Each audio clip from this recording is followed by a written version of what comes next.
wena wazi ngani ukuthi why we defend kangaka le ndoda sikhuluma ngomsebenzi ofanele uwele izandleni zakho hayi ukuthi sifuna ukunika omunye umuntu indawo ngeyakho ingozi webomama lento le ingozi einganeni zethu ingozi ezweni ingozi kulomphakathi lo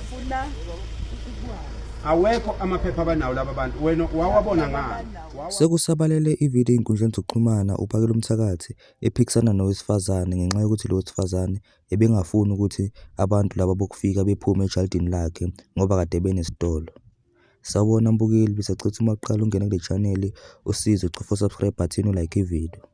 Mbukeli, zibukele nansi ivideo. wena wazi ngani ukuthi why we defend kangaka le ndoda sikhuluma ngomsebenzi ofanele uwele izandleni zakho hayi ukuthi sifuna ukunika omunye umuntu indawo ngeyakho why you defend umuntu ongamazi kukuphi kubo mama lo muntu umuzwa kubo ume kanjani unjani umuzwa kubo cela ubuza umuzwa kubo ubheke kuphi ubheke empumalanga noma entshonalanga noma kuphi ubheke kuphi umuzwa kubo lapha asuka khona kulungile ngiyakuzwa nami sengiyakubuza ke manje ubheke kuphi umuzwa kubo lapha akhe khona noma ngawazi ingozi webomama lento le ingozi einganeni zethu ingozi ezweni ingozi kulomphakathi lo awekho amaphepha abanawo laba bantu wena wawabona ngani wena amaphoyisa manje ukhohlwa indaba yephoyisa khohlwa indaba yephoyisa ukade ukutsho nje sisithi umthetho wawazi amaphoyisa beyokwenzani akusikho kwakho lo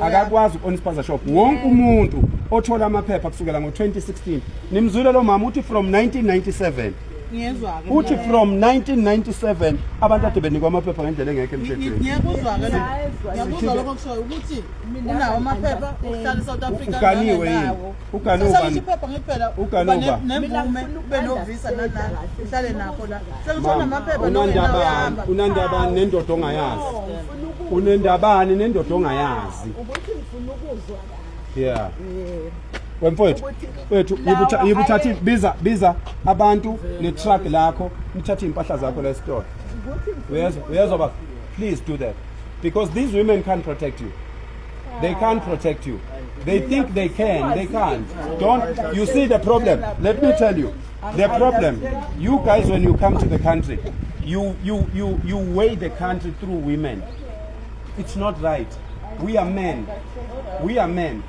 we are soldiers of this land. We are supposed to guard this land. Like in your country as men you do the same. These women can't wake up tomorrow and go and do business in your country. Can they do it? Can these women go and do business in your country? This business? They can't.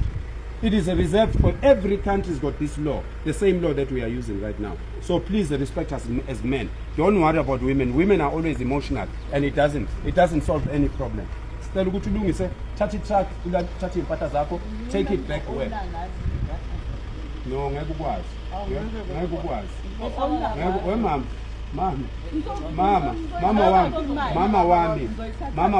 mama wami ungasenzi izingane sengiphinda kaningi la ukuthi thina abantu ebasuke bethi bona bangakwazi ukulungisa ukuqhubeka nezitolo thina siyabasiza senguphinda kaningi la phambi kwakho angikhulumi ngeimpahla zalomuntu wena ndoda wena thatha impahla zakho lapha biza itruck uthathe impahla zakho ngeke uone ngalezi impahla mama kanti sithini khona manje sithini kanti kuwe sithini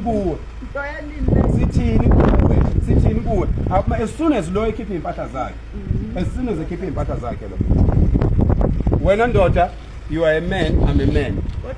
And you know, and you have to understand. Come on.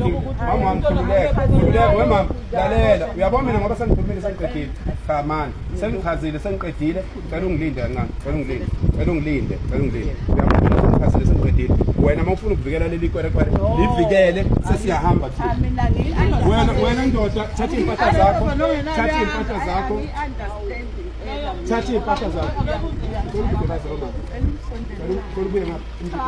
Pakistan cela ukhulume into ofuna ukuyikhuluma mama cela ukhulume lokho ofuna ukukhuluma sesikhulumile sesiqedile phela wena baba please thatha impahla zakho la thatha impahla zakho la akhona amadoda la kwaceza azosifona isitolo